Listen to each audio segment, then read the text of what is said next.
Wish you happy and merry Christmas. మీకు మీ కుటుంబ సభ్యులందరికీ క్రిస్మస్ శుభాకాంక్షలు తెలియజేస్తున్నాను. అందరు బాగున్నారా అండి? మీరందరూ కూడా క్షేమంగా ఉన్నారనుకుంటున్నాను.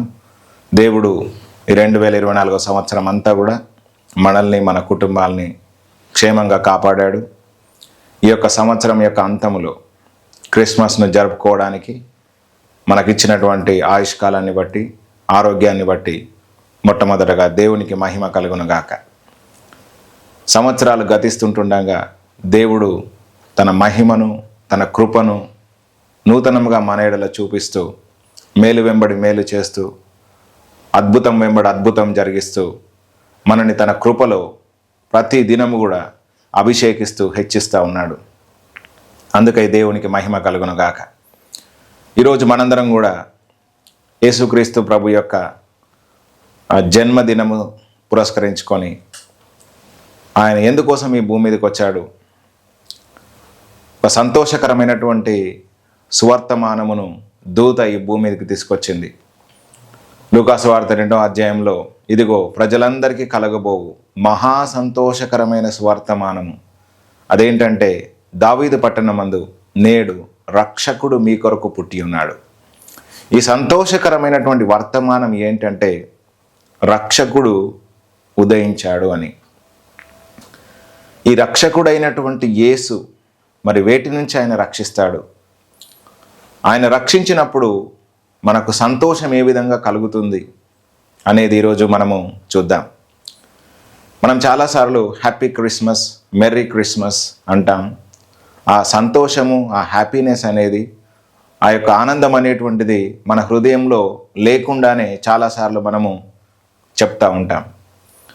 కానీ యేసుక్రీస్తు ప్రభువారు మన హృదయములకు నిజమైన సంతోషాన్ని ఎలా అనుగ్రహిస్తాడనేది ఈరోజు మనం చూద్దాం. లోపల అన్ని బాధల నుంచి ఉంచుకొని బయటకు సంతోషంగా ఉండడం అంటే కష్టమైనటువంటి పని. కొన్నిసార్లు మన జీవితంలో అవమానాలు ఉంటాయి, నిందలు ఉంటాయి, అదేవిధంగా మరణ ఛాయలో నుంచి మనం వెళ్తాం. కొన్ని మన జీవితంలో చీకటి సందర్భాలు ఉంటాయి, ఆర్థిక ఇబ్బందులు, ఓవైపు అప్పుల సమస్యలు, ఓవైపు కుటుంబంలో అసమాధానము, ఎక్కడ చూసినా సంతోషం లేకుండా ఉన్నప్పుడు మనము హ్యాపీ క్రిస్మస్, మెర్రీ క్రిస్మస్ ఏ విధంగా చెప్పగలుగుతాం?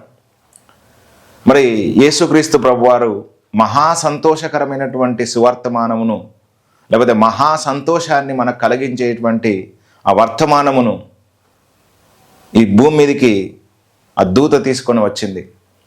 అది ఏంటి అంటే రక్షకుడు ఆయన పుట్టాడు. యేసు అంటే రక్షకుడు.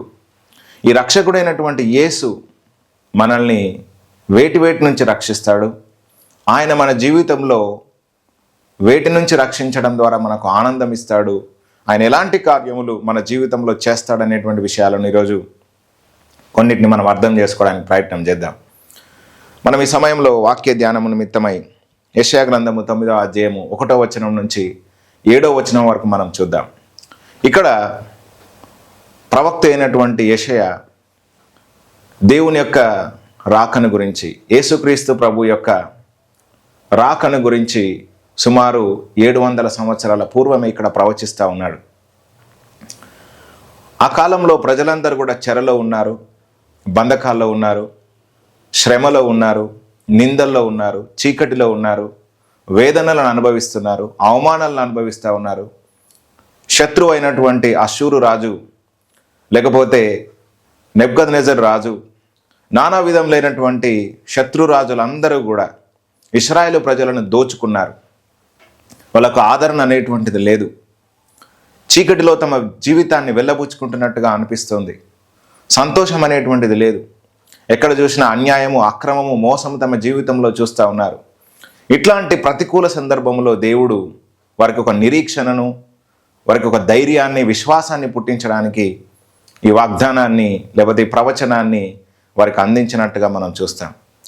సరే, ఈరోజు ఈ వాక్యము ద్వారా పరిశుద్ధాత్మ దేవుడు మీతో తప్పకుండా మాట్లాడతాడని, మీ జీవితంలో ఇది మొదలుకొని సంతోషమును, ఆనందమును ఏ విధంగా వృద్ధి పొందింపజేస్తాడో ఆ విషయాలన్నింటినీ కూడా తెలియజేస్తాడని నేనైతే విశ్వసిస్తున్నాను. సరే, మనం మొదటి వచనంలో కనుక మనం చూస్తే యెషయా గ్రంథం 9వ అధ్యాయం మొదటి వచనంలో వేదన పొందిన దేశము అంటున్నాడు. ఇక్కడ దేశము వేదన పొందిందంట. ఒక దేశము వేదన పొందినప్పుడు ఎట్లా ఉంటుందండి?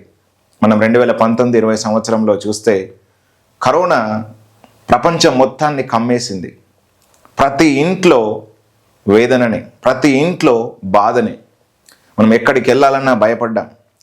ఏమైనా తింటే ఎక్కడ వ్యాధి వస్తుందో, ఎక్కడ మనం చచ్చిపోతామో అనేటువంటి మరణ భయం అనేటువంటిది కమ్మింది. అలాగుననే ఆ కాలంలో ఒక దేశం మొత్తం మీదకి వేదన వచ్చిందంట. ఈ వేదన పొందినటువంటి దేశము మీద మబ్బు నిలవలేదు. అంటే ఆ యొక్క దేశము సమస్యలో ఉన్నప్పుడు ఇంకా చీకటి అనేటువంటిది ఒకవేళ కమ్మితే ఆ పరిస్థితి ఎట్లా ఉంటుంది? మనకేదో అనారోగ్యం వచ్చిందని హాస్పిటల్కి వెళ్తే అక్కడ అనారోగ్యం తగ్గక ఇంకా ఎక్కువైంది అనుకోండి, ఆ తీవ్రత ఎట్లా ఉంటుంది? ఒక సమస్య కాక ఇంకొక సమస్య వస్తే ఆ బాధ అనేటువంటిది అనుభవించిన వాళ్ళకు తెలుస్తుంది. ఇక్కడ దేవుడు మాట్లాడుతున్న మాట ఏంటంటే, వేదన పొందింది ఆ దేశము, ఆ దేశం మీద మబ్బు అనేటువంటిది నిలవలేదు. అంటే అదే వేదనను అనుభవిస్తూ ఉండలేదు అని చెప్తూ, ఇక్కడ పూర్వకాలమున దేవుడు ఒక దేశాన్ని, ఒక ప్రాంతాన్ని అవమానపరిచాడంట. ఆ ప్రాంతం ఏంటో ఇక్కడ తెలియజేస్తున్నాడు. ఆయన జెబులూను దేశమును నఫ్తాలి దేశమును అవమానపరచను. అయితే అంత్యకాలమున ఏం చేస్తున్నాడంట? ఆయన సముద్ర ప్రాంతమును అనగా యోర్దాను అద్దరిని, అన్యజనుల గలిలియ ప్రదేశమును మహిమ గల దానిగా చేయుచున్నాడు. మొట్టమొదటిది ఏంటిదంటే అవమానము, మహిమ. యేసుక్రీస్తు ప్రభువారు అవమానమును మహిమగా మార్చినప్పుడు మన జీవితంలో సంతోషం అనేటువంటిది వస్తుంది.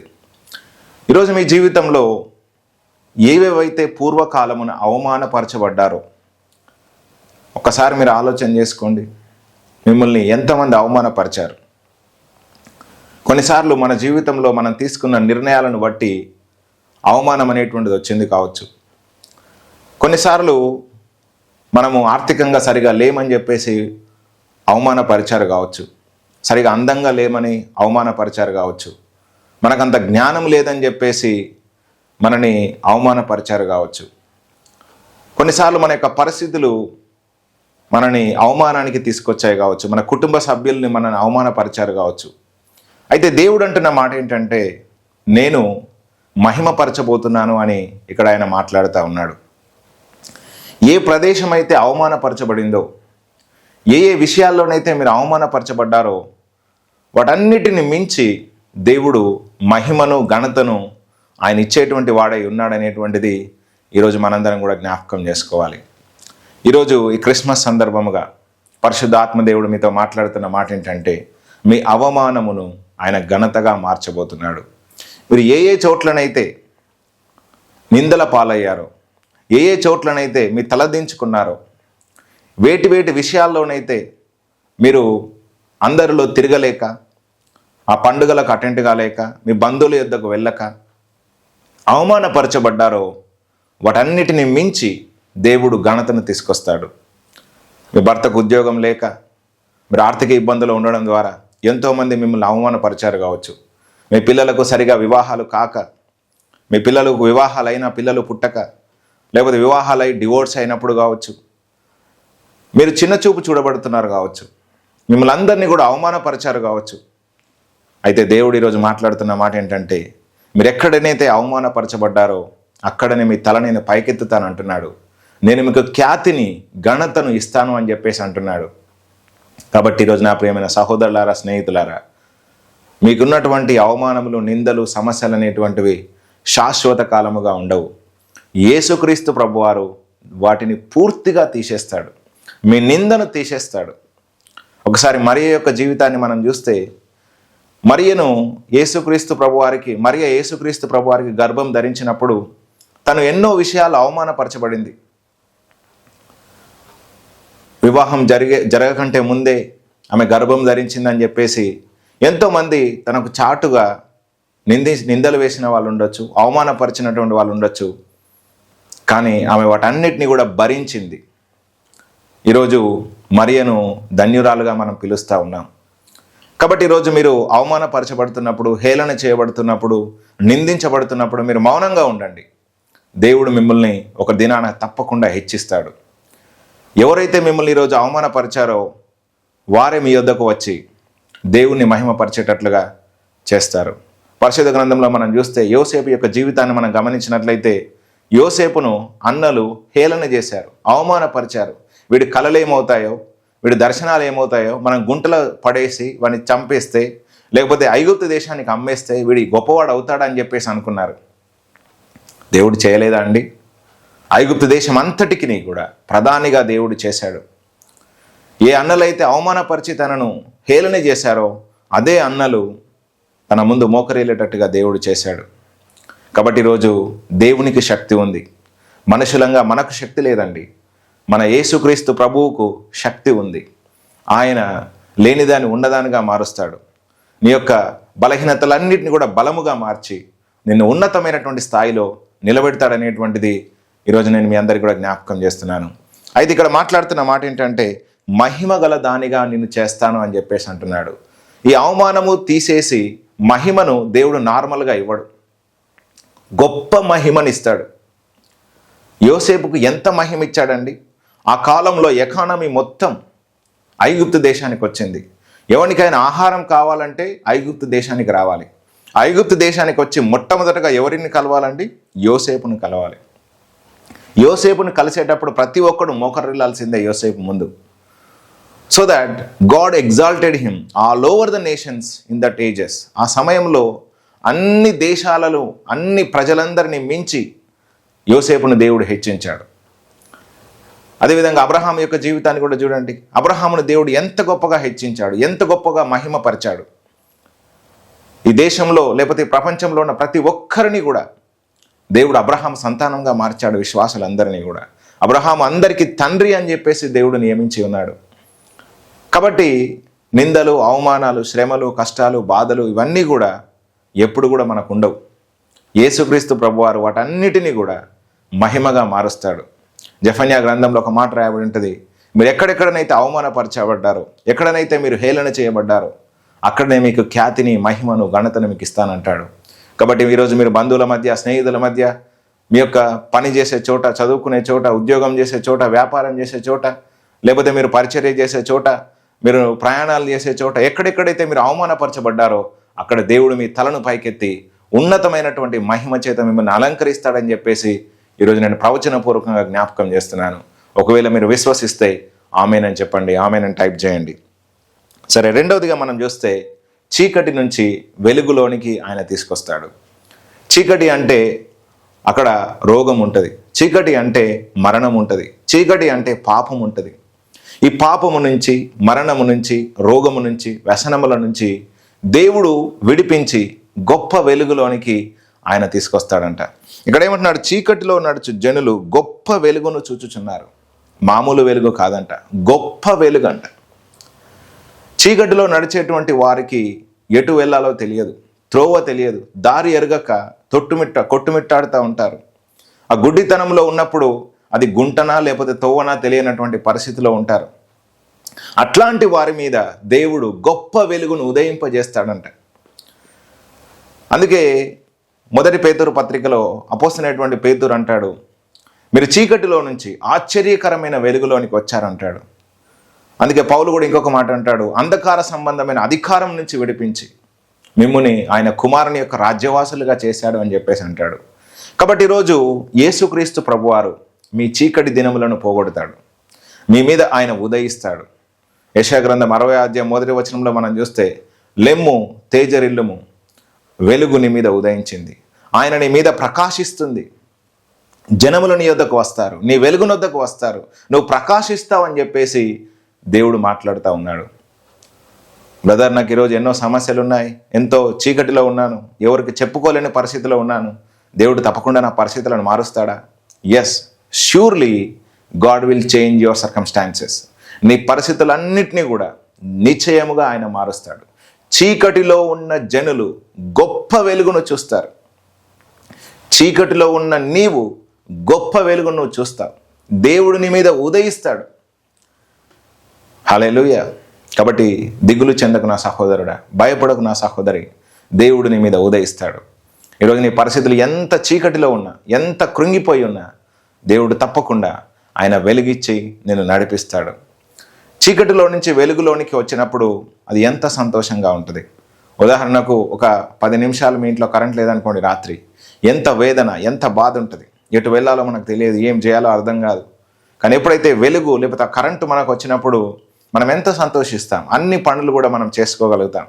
అదేవిధంగా దేవుడు మన మీద ఉదయించినప్పుడు ఆ మహిమ, ఆ ప్రభావం అనేటువంటిది ఎంత గొప్పగా ఉంటుంది అనేటువంటిది ఈరోజు నేను మీకు కొన్ని విషయాలను జ్ఞాపకం చేస్తాను. ఒకసారి మనం యెషయా గ్రంథం 60వ అధ్యాయంలో మనం చూస్తే, దేవుడు ఒక మనిషి మీద ప్రకాశించినప్పుడు, ఆయన ఉదయకాంతి వెలుగు అనేటువంటిది చీకటిలో ఉన్న వ్యక్తి మీదకి వచ్చినప్పుడు ఎంత మహిమ అనేటువంటిది ఉంటుంది అనేది ఇక్కడ మనం చూద్దాం. 60వ అధ్యాయం 3వ వచనంలో మనం చూస్తే, జనములు నీ వెలుగునకు వచ్చెదరు. చీకటిలో నుంచి వెలుగులోనికి నువ్వు వచ్చిన తర్వాత, దేవుడు నీ మీద ఉదయించిన తర్వాత, గొప్ప వెలుగు నీ మీద ప్రకాశించి నీ కన్నులను తెరిచిన తర్వాత, నీ మనోనేత్రములు ప్రకాశించబడిన తర్వాత ఏం జరుగుతుందట అంటే, నీ వెలుగునకు వచ్చెదరు, రాజులు నీ ఉదయకాంతికి వచ్చెదరు. కనులెత్తి చుట్టూ చూడుము, వీరందరూ కూడుకొని నీ యొద్దకు వచ్చుచున్నారు అని చెప్తూ ఏమంటున్నాడంటే, నీవు చూచి ప్రకాశింతువు, నీ గుండె కొట్టుకొనుచు ఉప్పొంగును, సముద్ర వ్యాపారంలో నీ వైపు తిప్పబడును అని చెప్పేసి ఈ విధంగా చాలా వాగ్దానములను ఇక్కడ చేస్తూ ఏమంటున్నాడంటే, చివరిగా 14వ వచనంలో, నిన్ను బాధించిన వారి సంతానపు వారు నీ ఎదుటికి వచ్చి సాగిలపడెదరు. నిన్ను బాధించారు, అవమానపరిచారు. నువ్వు చీకటిలో ఉన్నప్పుడు, నువ్వు సమస్యల్లో ఉన్నప్పుడు, నువ్వు వేదనలో ఉన్నప్పుడు, నువ్వు నిందల పాలైనప్పుడు నిన్ను చాలామంది హేళన చేశారు కదా, నిన్ను చాలామంది అవమానపరిచారు కదా, చాలామంది మిమ్మల్ని ద్వేషించారు కదా. వాళ్ళు ఏమవుతారు అంటున్నాడు ఇక్కడ, నిన్ను బాధించిన వారి సంతానపు వారు నీ ఎదుటికి వచ్చి సాగిలపడెదరు. చూడండి, నీ ముందు మోకరించేలాగా, నీ ముందు తలదించుకునేలాగా చేస్తాడు. అందుకే సమస్యల్లో ఉన్న వారిని మనం ఎప్పుడు దూషించొద్దండి, ఎప్పుడు చిన్న చూపు చూడొద్దు. వాళ్ళ తర్వాత ఏ స్థాయికి వస్తారో మనకు తెలియదు. ఒకవేళ గొప్ప స్థాయికి వస్తే వాళ్ళ ముందు నీ ముఖం చెల్లదు. కాబట్టి చిన్నవాడని, నీకంటే వయసు తక్కువవాడని, నీకంటే అందహీనుడని, లేకపోతే బలం లేనివాడని, డబ్బు లేనివాడని, వాహనాలు లేనివాడని, ఆస్తి అంతస్తులు లేనివాడని చిన్న చూపు చూసి ఇష్టానుసారంగా మాట్లాడద్దు. ఒకరోజు వాళ్ళు గొప్ప స్థాయిలోనికి వస్తే నువ్వు చిన్న చూపు చూసిన స్థితి మళ్ళొకసారి నీకు గుర్తుకొచ్చి వాళ్ళ ముందు నువ్వు నిలబడలేనటువంటి స్థాయికి వెళ్తావు. ఇక్కడ దేవుడు అంటున్నాడు, రోషము కలిగి ఆయన పని చేస్తున్నాడు. నిన్ను ఎవడైతే హేళన చేసి అవమానపరిచి నీ చీకటి దినముల్లో నిన్ను బాధ పెడుతూ వచ్చారో వారందరినీ కూడా నీ ముందు సాగిలపడేలాగా చేస్తాను అంటున్నాడు. ఇంకేమంటున్నాడంటే, నిన్ను తృణీకరించిన వారందరూ వచ్చి నీ పాదముల మీద పడెదరు. ఎవరో రోజు మిమ్మల్ని తృణీకరిస్తున్నారు, వారందరినీ కూడా దేవుడు నీ పాదముల కిందికి తీసుకొస్తానని ఇక్కడ మాట్లాడుతూ ఉన్నాడు. యెహోవా పట్టణమనియు ఇశ్రాయేలు పరిశుద్ధ దేవుని సియోన్ అనియు నీకు పేరు పెట్టెదరు. నీవు విసర్జించబడుటను బట్టి, ద్వేషించబడుటను బట్టి ఎవడునూ నీ మార్గమును దాటిపోవడం లేదు. నిన్ను శాశ్వత శోభాతిశయముగాను బహుతరములకు సంతోష కారణముగాను చేసేదను. హల్లెలూయా. చూడండి, ఇక్కడ దేవుడు బహుతరములకు సంతోష కారణముగా చేస్తాడంట, శాశ్వత శోభాతిశయముగా చేస్తాడంట.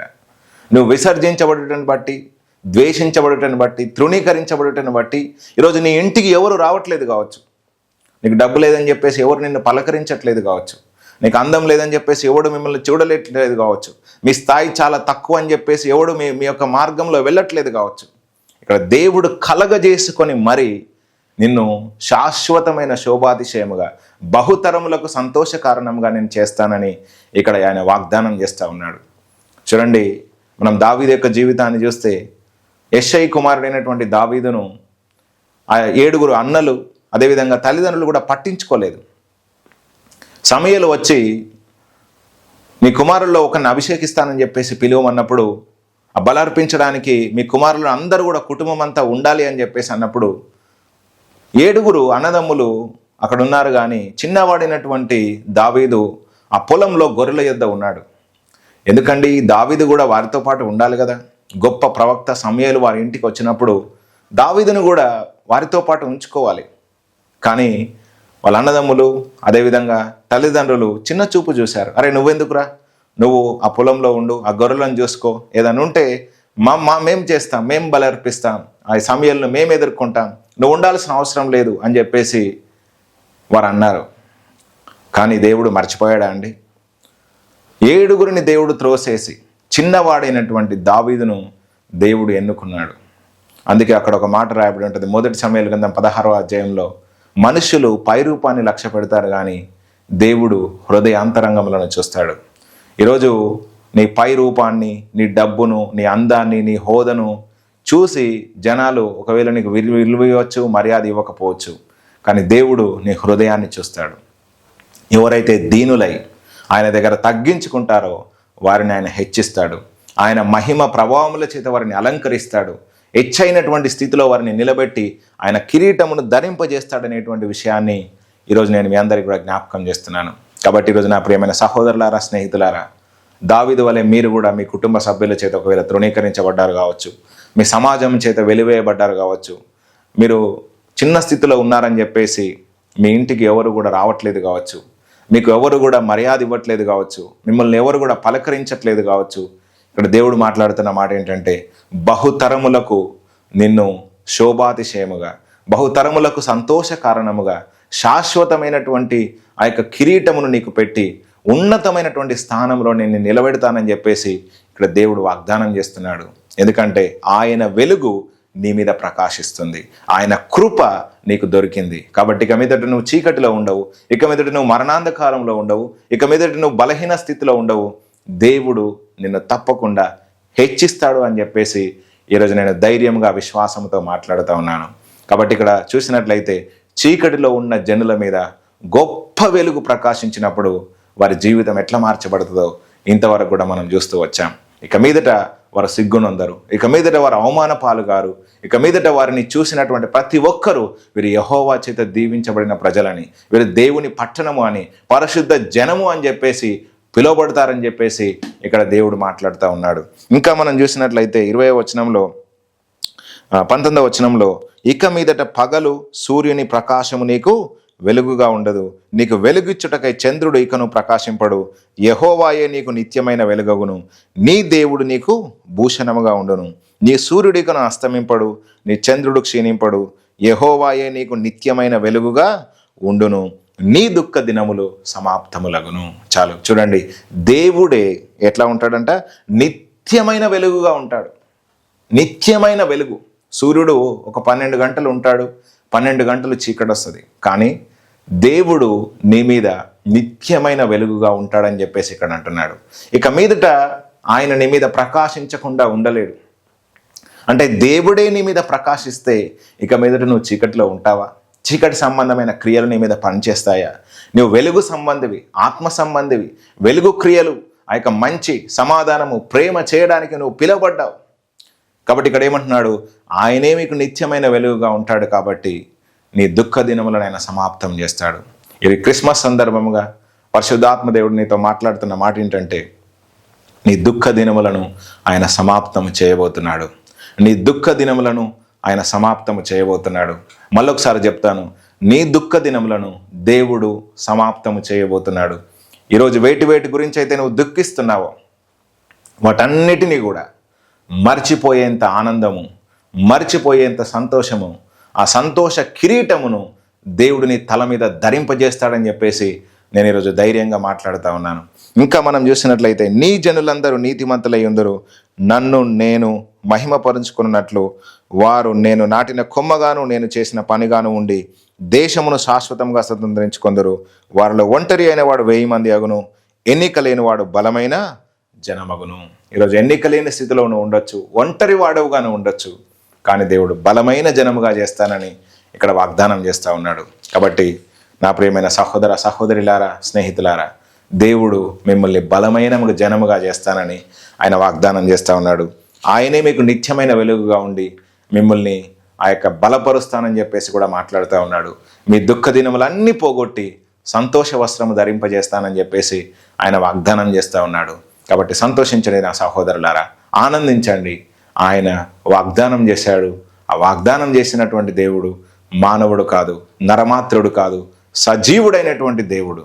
ఇంకా మనం చూసినట్లయితే ఇదే యెషయా గ్రంథంలోనే 9వ అధ్యాయంలో 2వ వచనంలో, మరణ ఛాయ గల దేశ నివాసుల మీద వెలుగు ప్రకాశించును. ఇక్కడ ఏంటంటే మరణ ఛాయ మనము చూసాం కదండి. 2019 20 సంవత్సరంలో 21 సంవత్సరంలో ఒక మరణ ఛాయ ప్రపంచం మీద కమ్మింది. అది కరోనా వైరస్ రూపంలో కమ్మింది. కానీ దేవుడు దాన్ని తీసేసి ఈరోజు ఈ 2024 సంవత్సరం చివరిలో మనం వెలుగులో ఉన్నాం. ఆ మరణ భయాన్ని దేవుడు కొట్టేశాడు. మనం చూసినట్లయితే హెబ్రీ పత్రిక 2వ అధ్యాయం 14వ వచనంలో మరణ భయము చేతను, అదేవిధంగా సాతాను భయము చేతను ఎంతమంది అయితే కొట్టుమిట్టాడుతున్నారో వారందరినీ కూడా విడిపించడానికి యేసుక్రీస్తు ప్రభువారు రక్త మాంసములు ధరించుకొని వచ్చాడు అని చెప్పేసి అక్కడ రాస్తాడు. కాబట్టి ఈరోజు మీరు ఎంతమంది భయపడుతూ ఉన్నారు? మరణానికి ఎంతమంది భయపడుతున్నారు? సాతానుకి ఎంతమంది భయపడుతున్నారు? దానిని దేవుడు జయించి మీకు విజయం ఇవ్వడానికి ఆయన ఈ భూమి మీదకి వచ్చాడు. మరణమా నీ ముల్లెక్కడ, ఓ మరణమా నీ విజయం ఎక్కడ అన్నాడు ఆయన. సాతానును శిలువ మీద చితక తొక్కాడు, వాని బలాన్నంతా కూడా అణిచివేశాడు. కాబట్టి మరణ బలం అనేటువంటిది శిలువలో కొట్టివేయబడింది. ఈరోజు మనం జీవములోనికి దాటి ఉన్నాం. మరణములో నుంచి జీవములోనికి మనం దాటి ఉన్నాం. క్రీస్తునందు మనం విశ్వాసం ఉంచాము కాబట్టి ఏ శత్రువు కూడా మన మీద ఎన్నడూ విజయము సాధించడు. ఎందుకంటే ఆ మరణ ఛాయ మన మీద ఎంత మాత్రమూ పనిచేయదు. ఒకసారి మనము ఇశ్రాయేలీల యొక్క జీవితాన్ని చూసినట్లయితే ఇశ్రాయేలు ప్రజలు ఐగుప్తు దేశంలో ఉన్నప్పుడు ఆ మరణ ఛాయ ఐగుప్తీల మీదకి వచ్చింది. కానీ ఏ కుటుంబంలోనైతే ఆ పస్కా పశువు యొక్క రక్తము వారి యొక్క ద్వారబంధముల మీద ఉన్నదో, ఆ పస్కా పశువు ఎక్కడైతే వధించబడ్డదో, ఆ పస్కా పశువు యొక్క రక్తంలో ఎవరైతే ఆ యొక్క శరీరంలో పాలు పంపులు పొందారో వారిని శత్రువు ముట్టలేకపోయాడు. ఈరోజు కూడా యేసుక్రీస్తు ప్రభు అని పస్కా పశువు మన కొరకు సిలువలో చంపబడింది. ఆయన శరీరమునకు సాదృశ్యంగా ఉన్న రొట్టెను, ఆయన రక్తమునకు సాదృశ్యంగా ఉన్న ద్రాక్షారసమును మనము తిని త్రాగుచున్నాం. కాబట్టి మనని కూడా మరణము ముట్టడానికి వీల్లేదు. ప్రతి ఇంట్లో ఐగుప్తుని యొక్క తొలిచూలు కుమారుడు చనిపోయాడు, కానీ ఇశ్రాయేలీల యొక్క ప్రజల యొక్క పిల్లలు సజీవులుగా ఉన్నారు. ఆ మరణ దూత వారిని దాటిపోయింది. ఈరోజు కూడా ఏ మరణము మిమ్మల్ని దరిచేరకుండును గాక. ఆ వేటగాని ఉరిలో నుంచి ఆయన మిమ్మల్ని విడిపిస్తాడు. మరణ బంధాలు చుట్టుకున్నప్పుడు దావీదును దేవుడు కాపాడలేదా? ఒకసారి మనం కీర్తన గ్రంథంలో మనం చూస్తే అతని దేవుడు ఏ విధంగా రక్షించాడో తను గొప్ప సాక్ష్యం చెప్తాడు.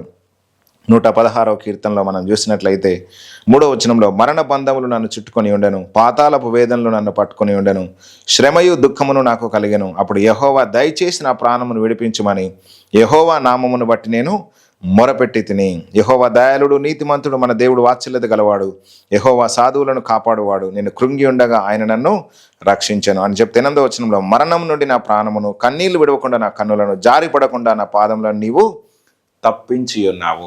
మరణము నుండి నా ప్రాణమును నీవు కాపాడావు. కన్నీళ్లు విడవకుండా నా కన్నులను నువ్వు తప్పించావు. జారి పడకుండా నా పాదములను దేవా నువ్వు తప్పించావు అని చెప్పేసి ఇక్కడ కీర్తనకారుడు సాక్ష్యం చెప్తా ఉన్నాడు. కాబట్టి ఈరోజు నా ప్రియమైన సహోదరులారా, స్నేహితులారా, మీరు కూడా సాక్ష్యం చెప్తారు. ఈరోజు మీకున్న రోగాలు మరణకరమైన రోగాలు కావచ్చు, మీకున్నటువంటి సమస్యలు తీవ్రంగా ఉండొచ్చు, మిమ్మల్ని ముంచేసేటట్టుగా ఉండొచ్చు, మీ పాదములు ఇంకా ఆ యొక్క కృంగిపోయినట్టుగా, లేకపోతే ఆ నీళ్ళలో పడి మునిగిపోయినట్లుగా, అప్పుల్లో పడి మునిగిపోయినట్లుగా ఉండొచ్చు. కానీ దేవుడు మాట్లాడుతున్న మాట ఏంటంటే ఏ మరణ ఛాయ నిన్ను నశింపచేయదు. ఎందుకంటే నీ మీద దేవుడు ఉదయిస్తున్నాడు, ఆయన వెలుగు నీ మీద ప్రకాశిస్తూ ఉంది. ఇక్కడ కీర్తనకారుడు మాట్లాడినట్లుగా మరణం నుండి నా ప్రాణమును, కన్నీళ్లు విడవకుండా నా కన్నులను, జారి పడకుండా నా పాదములను దేవా నువ్వు తప్పించావు. నీకు మహిమ ఘనత ప్రభావములు కలుగును గాక అని చెప్పేసి ఇక్కడ కీర్తనకారుడు దేవుని నామాన్ని మహిమపరుస్తూ ఉన్నాడు. కాబట్టి అది వ్యాధైనా, మరణమైన, వేదనైనా, ఏదైనప్పటికీ కూడా దేవునికి సమస్తము సాధ్యము. ఆయన దాన్ని లోపరుచుకున్నాడు. ఈరోజు మీకు తప్పకుండా దాని నుంచి ఆయన విజయం ఇస్తాడనేది ఈరోజు నేను మీకు జ్ఞాపకం చేస్తున్నాను. ఇంతవరకు నేను 3 విషయాలు జ్ఞాపకం చేశాను. ఏంటంటే ఆయన మీ అవమానమును కొట్టివేసి మహిమనిస్తాడు. మిమ్మల్ని చీకటిలో నుంచి బయటకు తీసుకొచ్చి వెలుగులోనికి ప్రవేశపెడతాడు. మిమ్మల్ని మరణంలో నుంచి తీసుకొచ్చి జీవంలోనికి, సమృద్ధి జీవంలోనికి ప్రవేశపెడతాడు. ఎప్పుడైతే ఈ కార్యాలు మీ జీవితంలో జరగడం చూస్తారో, ఎప్పుడైతే మీ జీవితంలో ఈ కార్యాలు జరగడం చూస్తారో మీరు సంతోషిస్తారు. అందుకే ఇక్కడ అంటున్నాడు 3వ వచనంలో, నీవు జనమును విస్తరింపజేయుచున్నావు, వారి సంతోషమును వృద్ధిపరచుచున్నావు.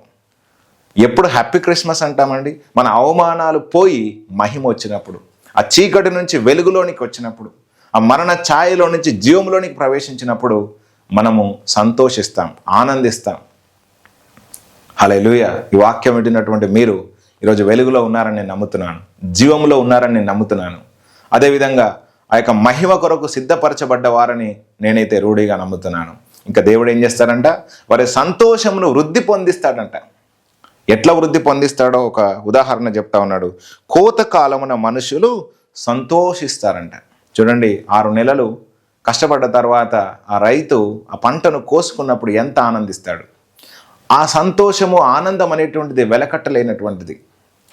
అందుకే ఒక మాట కీర్తన గ్రంథంలో రాయబడి ఉంటుంది, పిడికెడు విత్తనములు చేత పట్టుకొని కన్నీళ్లు విడిచి చూపు విత్తేటువంటి వాడు సంతోష గానములతో పనులు మోసుకొని వస్తాడంటాడు. కాబట్టి విత్తేటప్పుడు కష్టమే ఉంటుంది, కానీ కోసుకునేటప్పుడు ఎంత ఆనందం ఉంటుంది. కోత కాలమున ప్రజలు సంతోషించినట్లుగా దేవుడు మీ నోట్లో ఆయన సంతోషాన్ని, ఆనందాన్ని ఉంచుతాడని చెప్పేసి ఇక్కడ జ్ఞాపకం చేస్తున్నాడు. కాబట్టి ఈరోజు ఈ క్రిస్మస్ దినాన మీరు ఒకవేళ దుఃఖంలో ఉండొచ్చు, మీరు బాధలో ఉండొచ్చు, మీరు బలహీనతల్లో ఉండొచ్చు, మీ ప్రియులను మీరు కోల్పోయి ఉండొచ్చు, లేకపోతే మీ భర్తను సరిగా పట్టించుకోకపోవచ్చు, మీ పిల్లలు మీకు దూరంగా ఉండొచ్చు, ఆర్థిక ఇబ్బందుల చేత మీరు బలహీన స్థితిలో ఉండొచ్చు. కానీ దేవుడు మాట్లాడుతున్న మాట ఏంటంటే, నీ దుఃఖ దినములను పోగొట్టి నేను నీకు సంతోషం ఇస్తానంటున్నాడు. నీ దుఃఖ దినములు సమాప్తములగును అని చెప్పేసి ఆయన ఈరోజు వాగ్దానం చేస్తూ ఉన్నాడు. తప్పకుండా రాబోయే రోజుల్లో మీ సంతోషాన్ని ఆయన వృద్ధి పొందిస్తాడు. మీ సంతోషాన్ని దేవుడు నిశ్చయముగా వృద్ధి పొందిస్తాడని చెప్పేసి ఈరోజు నేను విశ్వాసంతో మాట్లాడుతూ ఉన్నాను. ఇంకా మనం చూసినట్లయితే, దోపుడు సొమ్ము పంచుకొని వారు సంతోషించినట్లు వారు నీ సన్నిధిని సంతోషించుచున్నారు. చూడండి, ఒక దేశం ఇంకొక దేశం మీదకి వెళ్ళి యుద్ధం చేసి గెలిచిన తర్వాత ఏం చేస్తారంటే ఆ దోపుడు సొమ్మును పంచుకుంటారు. ఆ దోపుడు సొమ్ము పంచుకున్నప్పుడు ఎంత సంతోషం ఉంటుంది. ఆ సొమ్ము కొరకు వారు కష్టపడలేదు. ఆ బంగారం కానీ, వెండి కానీ, వెలగల వస్తువులు, వస్త్రాలు కానీ, ఆ యొక్క శత్రువులు సంపాదించుకున్న అవన్నీ కూడా దోచుకున్నప్పుడు వాళ్ళకి ఎంత సంతోషం ఉంటుంది. అంత సంతోషము దేవుడు వారికి ఇస్తాడంట. కాబట్టి దేవుడు మీ సంతోషాన్ని వృద్ధిపరుస్తాడు. మీ దుఃఖ దినములను పోగొట్టి ఆయన మీకు సంతోషం ఇస్తాడు, ఆనందం ఇస్తాడు. దేవుని యందు మీరు ఆనందించే వారుగా ఆయన మిమ్మల్ని తయారు చేస్తాడు. ఇక్కడ మాట్లాడుతున్న మాట ఏంటంటే, వారు నీ సన్నిధిని సంతోషిస్తున్నారు. ఎక్కడనంట? దేవుని సన్నిధిలో మనం సంతోషించేటట్లుగా చేస్తాడు, దేవుని సన్నిధిలో మనం ఆనందించేటట్లుగా చేస్తాడు. దుఃఖము, నిట్టూర్పు అంతా ఎగరగొడతాడు. మనం ఒక మాట చూసినట్లయితే, ఇది యెషయా గ్రంథం 35వ అధ్యాయంలో ఒక చక్కటి ప్రవచనాత్మకమైన మాట ఉంటుంది. దాన్ని మనము చదువుదాం. యెషయా గ్రంథము 35వ అధ్యాయము 1వ వచనాన్ని కనుక మనం చదివితే, ఇక్కడ అరణ్యమును ఎండిన భూమియు సంతోషించును. ఏంటిదంట? అరణ్యము, ఎండిన భూమి సంతోషిస్తుందంట. అరణ్యం అంటే ఏంటండి? అరణ్యంలో ఏదైనా త్రోవ ఉంటుందా? అరణ్యమును ఎవడైనా ప్రేమిస్తాడా? అరణ్యంలో ఉండడానికి ఎవరైనా ప్రయత్నం చేస్తారా? కానీ ఏమంటున్నాడు? అరణ్యము సంతోషిస్తుంది అంటున్నాడు. ఎండిన భూమి సంతోషిస్తుందంట. అడవి ఉల్లసించి కస్తూరి పుష్పం వలె పూయును, అది బహుగా పూయుచు ఉల్లసించును, ఉల్లసించి సంగీతములు పాడును. లెబానోను సౌందర్యం దానికి కలుగును, కర్మేను షారోన్లకున్న సొగసు దానికి ఉండును. అవి యెహోవా మహిమను, మన దేవుని తేజస్సును చూచును. చాలు. ఇక్కడ మనం చూస్తే ఎందుకు అరణ్యము, ఎండిన భూమి సంతోషిస్తుంది అంటే, అరణ్యములో దేవుడు త్రోవ కలగజేస్తాడు. అదేవిధంగా ఎండిన భూమి మీద ఆయన వర్షము వలె ఉదయింపజేసి ఆయన ఒక చిగురైనటువంటి లేకపోతే ఒక మంచి మొక్కలను ఆయన మొలిపింపజేస్తాడు. వారికి ఆయన సంతోషం ఇస్తాడు. కాబట్టి ఈరోజు మీ జీవితం ఈరోజు అరణ్యముగా ఉండొచ్చు, ఒకవేళ ఎండిన భూమిలాగా నిస్సత్తుగా మీ జీవితం ఉండొచ్చు.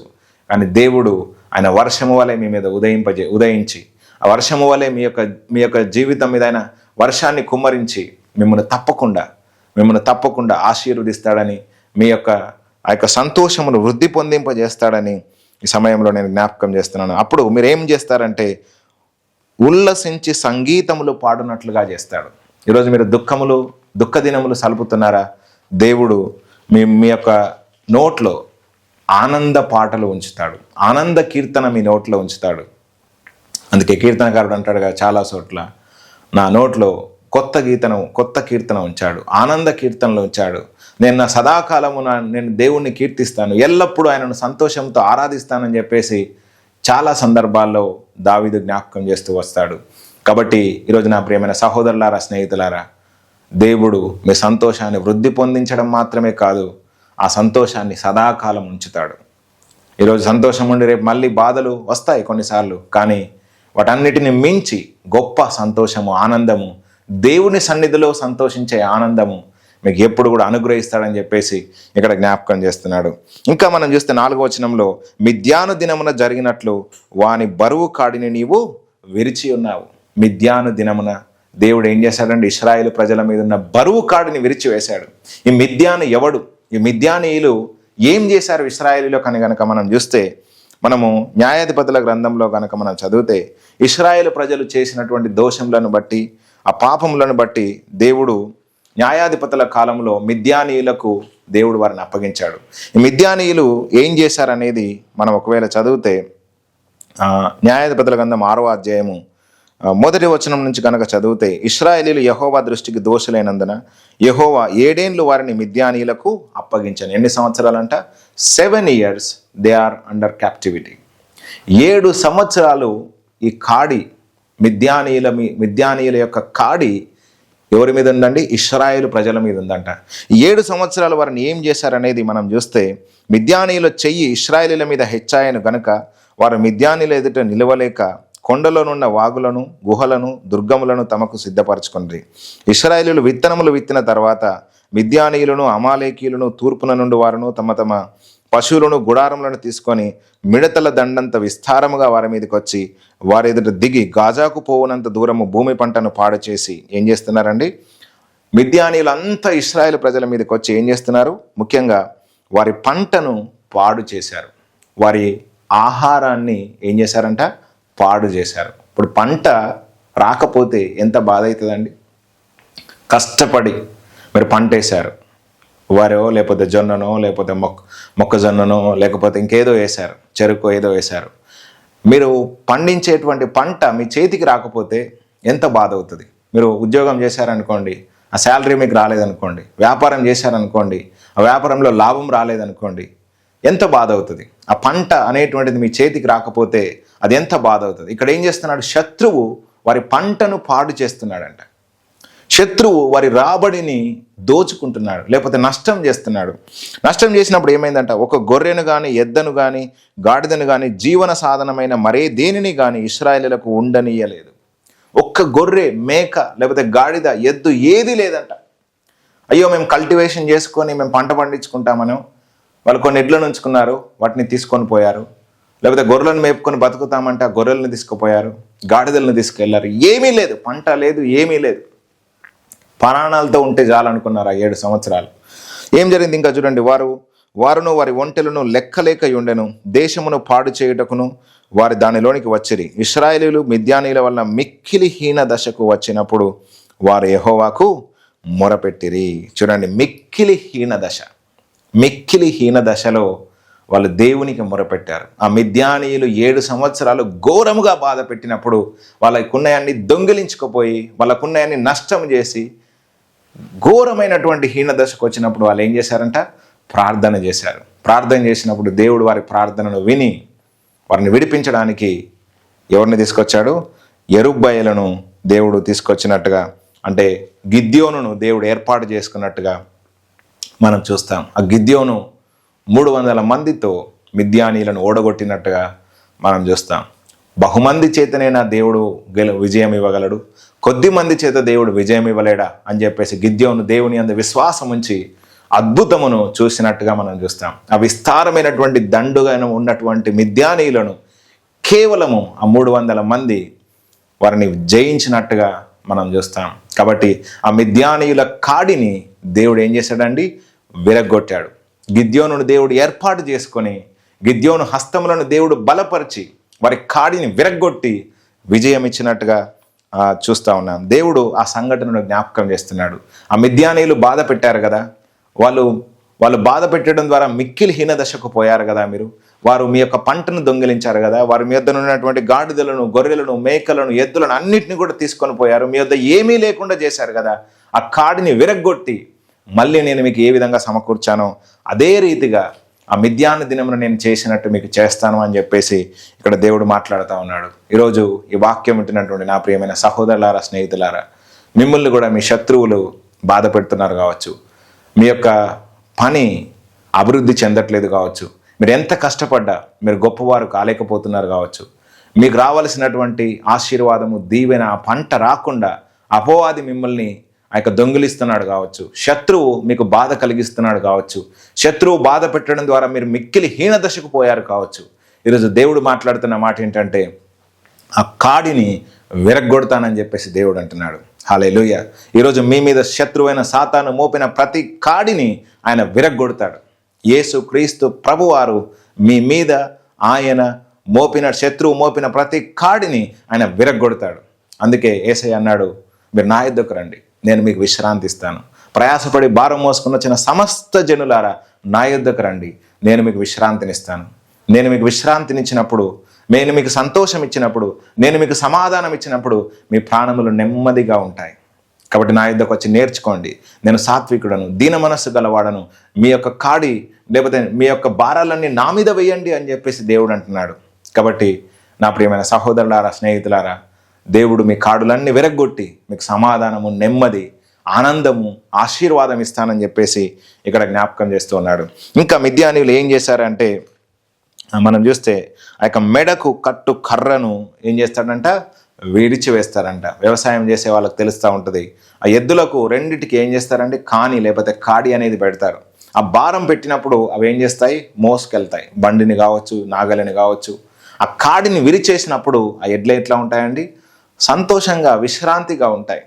మన మీద కూడా శత్రువైన సాతాను కొన్నిసార్లు వ్యాధి అనే కాడి, లేమి అనే కాడి, లేకపోతే అప్పుల సమస్యలు అనే కాడి, లేకపోతే అసంతోషం అనే కాడి, లేకపోతే దుఃఖము అనే కాడి, లేకపోతే అసమాధానం అనే కాడి మోపి మనం సంతోషించకుండా, ఆనందించకుండా, మన జీవితంలో మన బ్రతుకు నిస్సారముగా ఉండాలని చెప్పేసి ప్రయత్నం చేస్తూ ఉంటాడు. కానీ ఈరోజు పరిశుద్ధాత్మ దేవుడు ఈ వాక్యం వింటుండగా మీ కాడులన్నింటినీ విరిచివేస్తున్నాడు. యు బిలీవ్ ఇట్, సే ఆమేన్. ఒకవేళ కనుక ఈ మాటను మీరు నమ్మితే ఆమేన్ అని చెప్పండి. ఈ వాక్యం మీరు వింటుండగా మీ మీద శత్రువు మోపిన ప్రతి కాడి విరిగిపోతా ఉంది. హల్లెలూయా. God is going to break every yoke in the mighty name of Jesus. యేసు ప్రశస్త నామములో శత్రువైన సాతాను మీ మీద మోపిన ప్రతి కాడి విరిగిపోతా ఉంది. ప్రతి కాడి, every yoke will be broken in the mighty name of Jesus. యేసు ప్రశస్త నామములో ఇప్పుడే ప్రతి కాడి విరిగిపోతా ఉంది. ప్రతి కాడి విరిగిపోతా ఉంది. I'm sensing in the spirit. నేను ఆత్మలోకంలో దాన్ని గ్రహిస్తూ ఉన్నాను. మీ మీద వ్యాధి అనే కాడి ఈరోజు విరిగిపోతా ఉంది. మీరు మిక్కిలి హీన దశకు వచ్చేసారు. ఈరోజు దేవుడు మిమ్మల్ని విడిపించబోతున్నాడు. గిద్యోను ద్వారా ఏ విధంగానైతే ఇశ్రాయేలు ప్రజలను విడిపించాడో, యేసు క్రీస్తు ప్రభువారు శిలువలో కార్చిన రక్తము ద్వారా మీరు విడుదల పొందుతారు. You will be delivered in the name of Jesus. Hallelujah. ఇంకా మనం చూసినట్లయితే ఇక్కడ 5వ వచనంలో, యుద్ధపు సందడి చేయు యోధులందరి జోళ్ళును, రక్తములో పొరలింపబడిన వస్త్రములను అగ్నిలో వేయబడి దహించబడును. చూడండి, ఒక యుద్ధం జరిగిన తర్వాత వాళ్ళందరి యొక్క చెప్పులను తీసుకొచ్చి ఏం చేస్తారంట, కాల్ చేస్తారంట. ఇంకా శత్రువు అనేవాడు లేడు, వాడు నాశనం చేయబడ్డాడు అన్నట్టుగా ఇక్కడ మాట్లాడుతూ ఉన్నాడు. యేసుక్రీస్తు ప్రభువారు శత్రువును లేకుండా చేశాడు. సిలువలో వాని యొక్క బలమంతటిని కూడా అణిచివేశాడు. మన పాదముల క్రిందికి సాతాను తీసుకొని వచ్చాడు. కాబట్టి శత్రువు రాసిన ప్రతి ప్రణాళికను ఆయన కాల్ చేశాడు. వాని యొక్క తంత్రములన్నీ కూడా నేలకు కొలుద్రోశాడు. కాబట్టి మనం తప్పకుండా విజయము చూస్తాం. ఇవన్నీ కూడా చెప్తూ ఎందుకంటున్నాడంటే 6వ వచనంలో, ఏలయనగా, ఎందుకంటే ఈ పైన చెప్పిన 5 వచనాలు ఎందుకు జరుగుతాయనంటే, మనకు శిశువు పుట్టాడు, లేకపోతే మనకు యేసుక్రీస్తు ప్రభువారు అనుగ్రహించబడ్డాడు. కాబట్టి ఇవన్నీ కూడా మన జీవితంలో జరుగుతాయి. అవమానం మహిమగా మార్చబడుతుంది, చీకటి వెలుగుగా మార్చబడుతుంది, మరణ ఛాయలో ఉన్న ప్రజలు గొప్ప వెలుగును చూస్తారు. అదేవిధంగా కాడి విరిగిపోతూ ఉంటుంది, అదేవిధంగా ఇనుప కాడి కూడా విరిగిపోతూ ఉంటుంది, సంతోషము వృద్ధి చెందుతుంది. ఇవన్నీ కూడా ఎక్కడెక్కడైతే అవమానము, నింద వచ్చిందో ఆ చోట్ల మహిమ ఎందుకు వస్తుందంటే, యేసుక్రీస్తు మనకు అనుగ్రహించబడ్డాడు కాబట్టి వస్తుంది. యేసుక్రీస్తు ప్రభు రాకంటే ముందు మరణానికి బలం ఉండేది, పాపానికి బలం ఉండేది, సాతానుకు బలం ఉండేది, ప్రతి విధమైనటువంటి ఆ యొక్క బలహీనతకు బలం ఉండేది. కానీ ఎప్పుడైతే యేసుక్రీస్తు ప్రభు వారి భూమి మీదకి వచ్చారో ఆ బలమంతటిని కూడా ఆయన అణిచివేసి తన శక్తి కలిగినటువంటి వాడై, అధికారం కలిగినటువంటి వాడై ఈరోజు తండ్రి కుడి పక్కన కూర్చుండి రాజ్య పరిపాలన చేస్తూ ఉన్నాడు. కాబట్టి ఈరోజు ఈ వాక్యం ఉంటున్న నా ప్రేమైన సహోదరులారా, స్నేహితులారా, మన కొరకు యేసుక్రీస్తు ప్రభువారు అనుగ్రహించబడ్డాడు. మన కొరకు ఒక వరముగా దేవుడు యేసును ఈ భూమి మీదకి పంపించాడు. కాబట్టి ఎవరైతే యేసుక్రీస్తు ప్రభువును రక్షకుడిగా ప్రభువుగా స్వీకరించారో వారి జీవితంలో మరణం అనేది ప్రభుత్వం చేయదు, రోగం అనేది ప్రభుత్వం చేయదు, బలహీనతలు అనేవి ప్రభుత్వం చేయదు, సాతాను ప్రభుత్వం చేయదు, లేకపోతే దుష్టుని క్రియలు ప్రభుత్వం చేయవు, లేకపోతే మాంత్రిక శక్తులు ప్రభుత్వం చేయవు. ఏ విధమైనది కూడా ఈ లోకంలో ఉన్నది ఏది కూడా ప్రభుత్వము చేయదు. ఎందుకంటే వారు దేవుని యొక్క రాజ్యంలో చేర్చబడి ఉన్నారు. వారి పేర్లు జీవగ్రంథంలో రాయబడి ఉన్నాయి.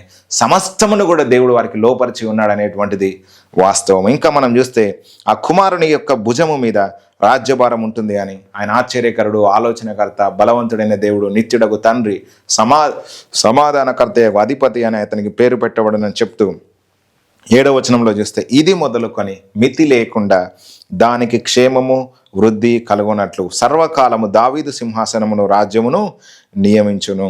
న్యాయం వలనను నీతి వలనను రాజ్యమును స్థిరపరచుటకు అతను సింహాసనాసీనుడే రాజ్య పరిపాలన చేయును. సైన్యముల గత యెహోవా ఆసక్తి కలిగి దీనిని నెరవేర్చును. ఈ మాటలన్నింటినీ కూడా దేవుడు ఆసక్తి కలిగి మీ జీవితంలో ఆయన నెరవేరుస్తాడు.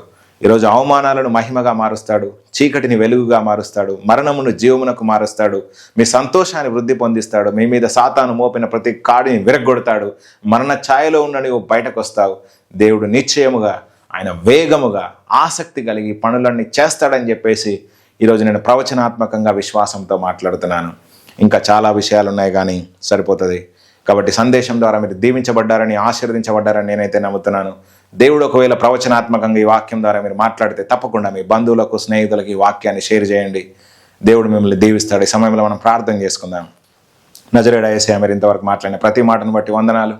దేవా, ఈ క్రిస్మస్ సందర్భముగా తండ్రి మీరు మాకు సంతోషం ఇవ్వబోతున్నారని, అదేవిధంగా తండ్రి చీకటిలో నుంచి వెలుగులోనికి, అవమానమును తని మహిమగా మీరు మారుస్తానని మాట్లాడుతూ ఉన్నారు. కాడిని విరగ్గొడతానన్నారు. ఎందుకంటే ఆశ్చర్యకరుడైన దేవుడు మీరు, ఆలోచనకర్త అయిన దేవుడు మీరు, తండ్రి బలవంతుడైన దేవుడు నాయన, నిత్యుడకు తండ్రి అయ్యా మీరు, సమాధానకర్త అధిపతి నాయన.